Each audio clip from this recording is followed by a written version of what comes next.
தமிழகத்தில் வடகிழக்கு பருவமழை முழுவீச்சில் கொட்டி தீர்க்கிறது. அக்டோபர் 16ஆம் தேதி தொடங்கிய இந்த பருவமழை தற்போது மாநிலம் முழுவதும் பரவலாக தனது தாக்கத்தை வெளிப்படுத்தி வருகிறது. வங்கக்கடலில் உருவாகியிருந்த காற்றழுத்த தாழ்வு பகுதி குறித்து இந்திய வானிலை ஆய்வு மையம் புதிய தகவல் வெளியிட்டுள்ளது.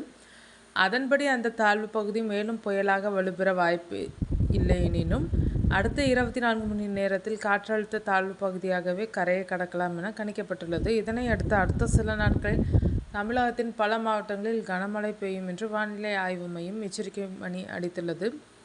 அக்டோபர் 23ஆம் தேதி சென்னை, திருவள்ளூர், செங்கல்பட்டு, காஞ்சிபுரம், ராணிப்பேட்டை ஆகிய 5 மாவட்டங்களில் தீவிரமான கனமழை பெய்யும் வாய்ப்புள்ளது.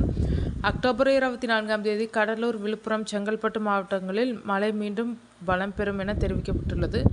அக்டோபர் 26 முதல் 28 வரை சென்னை, திருவள்ளூர், காஞ்சிபுரம், செங்கல்பட்டு, கடலூர், கள்ளக்குறிச்சி மாவட்டங்களில் தொடர்ச்சியான கனமழை தொடரும் என கணிக்கப்பட்டுள்ளது. இதேபோல் திருவண்ணாமலை, வேலூர், ராணிப்பேட்டை, விழுப்புரம் மாவட்டங்களிலும் இதே நாட்களில் கனமழை கொட்டும் வாய்ப்பு அதிகம் என வானிலை ஆய்வு மையம் தெரிவித்துள்ளது.